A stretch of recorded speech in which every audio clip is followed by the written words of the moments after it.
꼭 이 영상 보시고 다시 한번 생각해 보시고 면밀한 상의가 좀 이루어져야 된다는 점. 깨지지 않는 정도의 충분한 두께 정해져 있거든요. 무조건 다 된다는 병원보다는 하시는 게 좋을 것 같아요.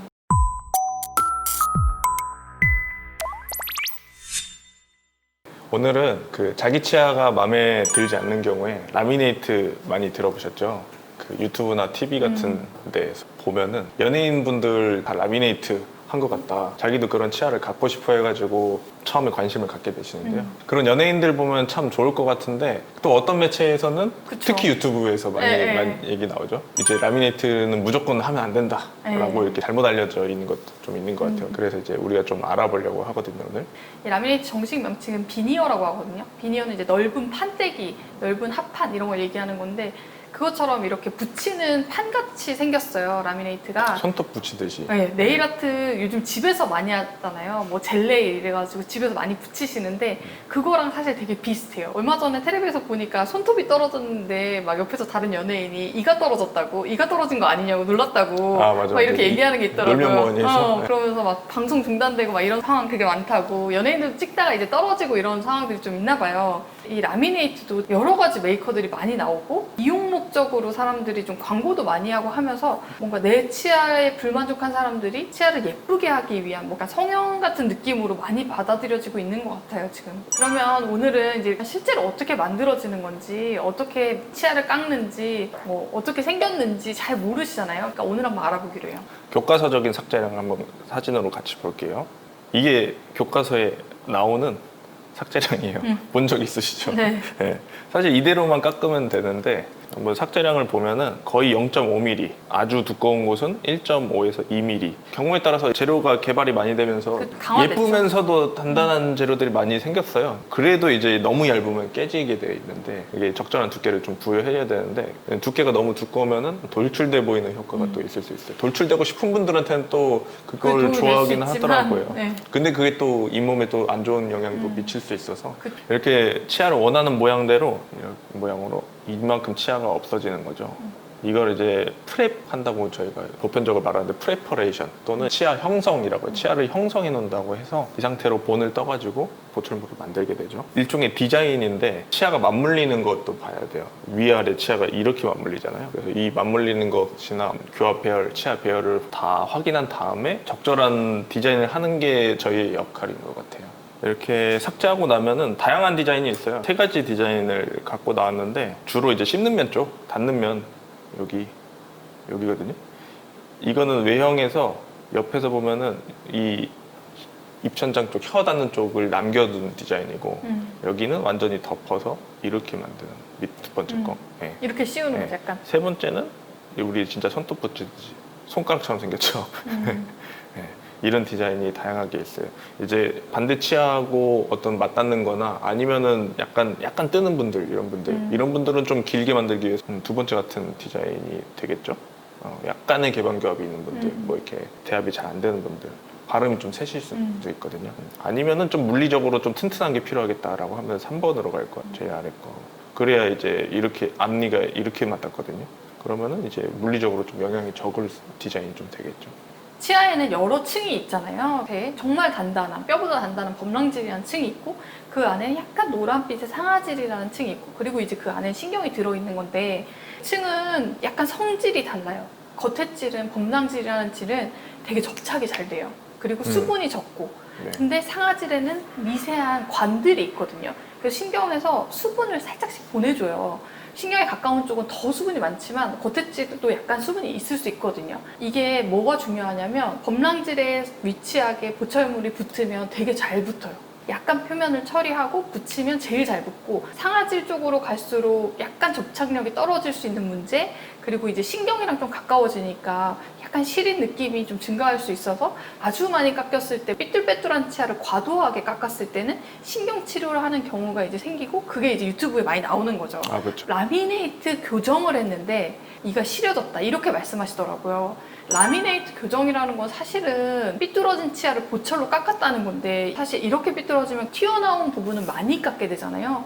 그쪽은 신경이랑 더 가까워지게 되니까 라미네이트 교정은 좀 무리가 있는 것 같아요. 그래서 사실 말이 안 되는 이 말 자체도 없는 말이죠. 말이 사실. 없는 말이에요. 그래서 이제 급속 교정이라는 말로 또 바꿔서 네. 급속 교정이라고 해놓고 라미네이트를 하기도 하고 뭐 이런 피해 사례가 좀 맞아요. 있기도 했었어요. 그래서 이제 이 사진을 한번 보시면요.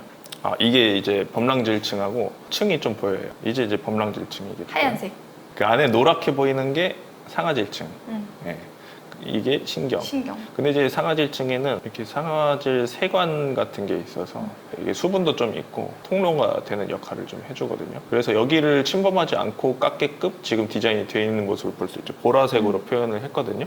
아까 말씀드린 대로 4가지 타입, 이번에 한 3-4가지 정도 타입을 좀 볼 수 있는데 교합에 따라서 이렇게 A, B, C, D 다양한 디자인을 좀 해볼 수가 있겠어요.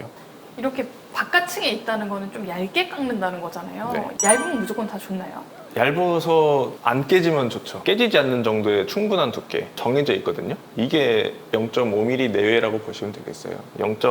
0.3mm까지도 아마 물리적으로 버틸 수 있는 디자인이 나올 거라고 보는데 그 미만의 것들은 정말 물리적으로 막 맞닿지 약하죠. 않고 막 힘을 받지 않는 부위에는 설정이 돼도 괜찮겠어요. 이게 얼마나 얇으냐면 이 종이 한 장이 0.1mm 정도거든요. 그러니까 종이 3장 겹쳐가지고 치아에 붙인다고 생각하면 이게 뭐 철로 돼 있어도 되게 좀 약할 것 같잖아요. 그러니까 되게 얇게 붙이는 거거든요. 네. 또 한 가지 문제는 깨지는 것도 문제지만 그 밑에 있는 치아의 색깔이 비쳐요. 그렇죠. 네. 너무 얇은. 미백 때문에 연예인같이 하얀 치아, 약간 그리고 분필같이 하얀 치아를 원할 때도 있어요. 워낙 연예인들이 막 그렇게 되니까 약간 인공적이거든요. 저희가 봤을 때 투명도가 떨어지고. 근데 그런 분필 같은 치아를 원했는데 너무 얇게 붙이니까 이게 약간 붙인 건가? 이렇게 별로 뭐, 색의 네. 변화는 없고. 그러니까 자기는 되게 하얄 줄 알았는데 연예인처럼 하얗지 않다 이렇게 생각할 수도 있거든요. 투명하니까 예쁠 수도 있는데 이제 속에 이런 경우나 변색이 있었던 변색이 있었던 분. 예. 마스킹이 안 된 거죠. 그러면 이제 가려지지가 않는 그렇죠. 효과가 있으니까 경우에 따라서 또 다르게 해줘야 될 것 같아요.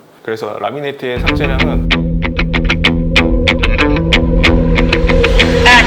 내가 원하는 치아 외형에서 그 라미네이트 두께를 라미네이트의 빼야죠. 적절한 두께를 뺀 만큼인데 이게 어려운 말이죠? 그죠. 너무 어려운데 어렵게 쉽게 쓰는 거죠. 말하면 네. 얇으면서도 깨지지 않는 두께를 가질 정도의 삭제량이 필요하고 적으면서도 치아가 두꺼워지지 않으면서 그런 삭제량이 필요한 거죠. 똑같은 말이긴 한데 아무튼 이게 되게 오묘하거든요. 그 맞추기가. 근데 이게 맞춘다는 거는 사실은 그 상황이 맞아야 되는 거예요. 간단하게 말하면 약간 변색이 있는 치아거나 뭐 돌출이 없고 삐뚤삐뚤하지 않은 치아 그리고 사이가 살짝 벌어졌거나 아니면 치아가 조금 작거나 이런 형태가 되게 대표적인데 근데 본인 치아는 이게 정상으로 생겼고 오히려 교정 케이스인데 그거를 다 라미네이트로 하고자 하는 그건 좀 문제인 것 같아요. 인터넷상에 이제 진리처럼 떠도는 얘기가 이제 외소치의 경우에 라미네이트가 괜찮다라고 하는데 네. 뭐 괜찮지 않을 수도 있어요. 그쵸, 근데 그쵸. 이제 네. 괜찮다고 그런 말이 많이 나오는 이유는 치아가 작아서 공간이 많이 남으니까 치아의 삭제량이 거의 없는 경우가 많고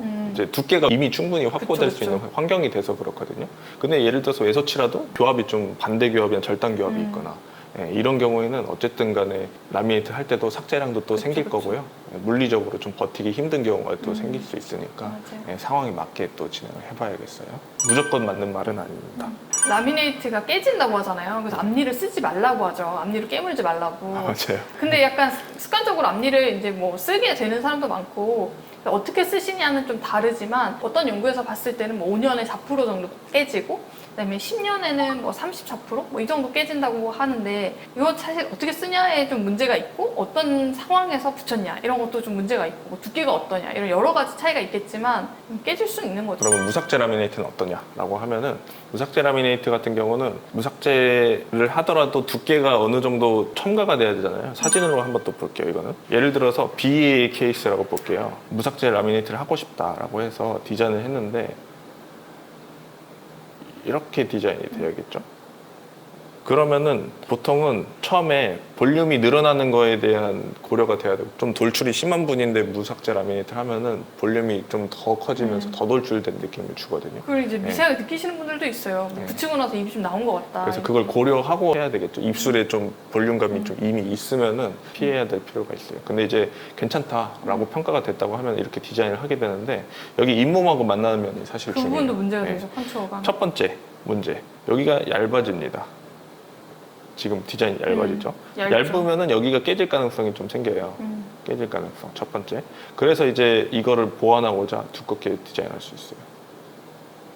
두껍게 디자인했을 때 또 문제는 잇몸 문제. 잇몸 문제가 네. 생겨요.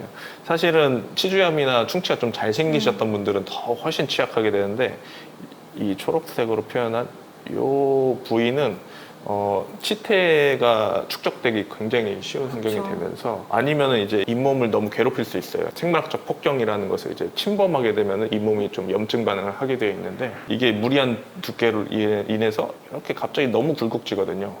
네. 그러니까 여기가 세균이 살기 좋은 환경이 돼버릴 수 있는 거죠. 네. 그래서 이런 게 좀 발생하지 않으려면은 여기가 최대한 얇게 들어가줘야 되고 끝 부분이 그러려면은 물리적으로 조금 부하가 많이 안 걸리는 교합을 갖고 있어야 될 거예요. 그래서 이게 또 왜 문제냐면 잇몸이랑 만나는 부위가 잇몸이 계속 안 좋아지면 잇몸이 내려가잖아요. 맞아요. 그러면 이제 라미네이트 경계가 결국에 보이거든요. 잇몸이 빨리 안 좋아지면 보철물은 잘 붙어 있어도 다시 제작해야 되고 잇몸을 따라서 계속 깎아야 되거든요. 그래서 그 경계가 이렇게 썩을 수도 있어요. 심한 거기가 분들은. 예, 그리고 접착제가 약간 변색돼서 보일 수도 있어요. 이제 라미네이트가 떨어지는 것도 많이 호소하잖아요. 라미네이트가 떨어지는 경우는 크게 두 가지 정도라고 보여져요. 첫 번째, 접착제가 약간 미세 누출이 일어나면서 탈락이 되는 경우가 좀 있어요. 접착 자체가 이제 과정이 좀 수분이 많이 들어갔거나 이 되게 예민한 과정이거든요. 접착 과정이라는 게. 이 라미네이트 깨지지 않는 것도 중요하지만 붙이는 술식이 민감하게 이루어지는 라미네이트 접착제의 용해도에 따라서 시간이 길게 지날수록 이게 미세 누출이 된다고 표현을 해요. 저희가 이렇게 여기가 이제 접착제가 형성되는 어떤 계면이 될 텐데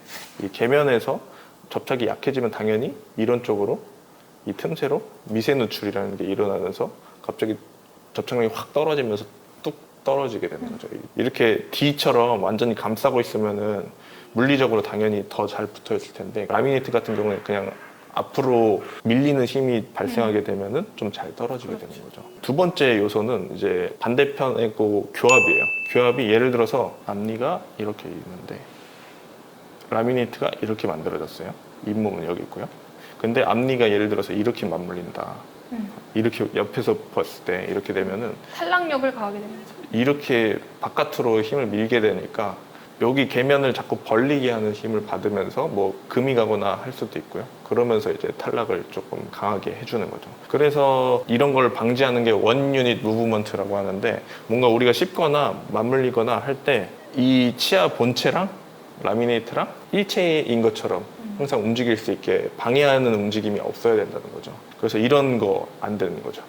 아니면은 이제 이런 교합이 있는데 라미네이트를 꼭 해야겠다라고 한다면은 이렇게 디자인을 해주거나 씹는 면을 좀 감싸게 교합을 해주거나 아니면은 이제 개방 교합이다. 케이스가 너무 많아가지고 앞니가 끝까지 물었는데 이렇게밖에 안 되는 분들 있잖아요. 그런데 우리가 발음 같은 거 세니까 라미네이트를 하고 싶은데 이렇게 무리하게 감싸버리면 라미네이트에 또 무리한 그쵸. 힘을 또 가하게 되겠죠. 그래서 여기서의 교합도 내밀거나 좌우로 갈거나 할 때 간섭이 없게끔 해서 이 치아가 그냥 일체형으로 같이 움직여 나갈 수 있게끔 우리가 기능을 할 때 그런 디자인이 필요한다고 할 수 있어요. 그 라미네이트 부작용에 대해서 여러분들이 많이 들으셨잖아요. 지금 우리가 말한 것도 라미네이트가 잘 탈락할 수 있는 케이스들이 있잖아요. 그런 거에 대해 좀 생각해 보시고 그리고 의사 선생님이랑 상담할 때도 무조건 다 된다는 병원보다는 뭐 되는 경우 안 되는 경우 좀 설명해주고 그 적응증이 맞는지 확인을 좀 하신 다음에 하시는 게 좋을 것 같아요. 그렇게 해서 상의 후에 적절한 적응증이 맞아서 성공적인 치아 시술을 하면은 충분히 만족할 만한 시술이 될 수도 있거든요. 꼭 당부드리고 싶은 거는 이런 제가 하지 말라고 했던 케이스인데 무리하게 하고 싶으신 분들 이런 분들은 꼭 이 영상 보시고 다시 한번 생각해 보시고 득과 실을 잘 따져 보시기를 바랄게요. 이 주치의 원장님하고의 어떤 면밀한 상의가 좀 이루어져야 된다는 점 꼭 명심해 주세요. 네, 네, 감사합니다. 감사합니다.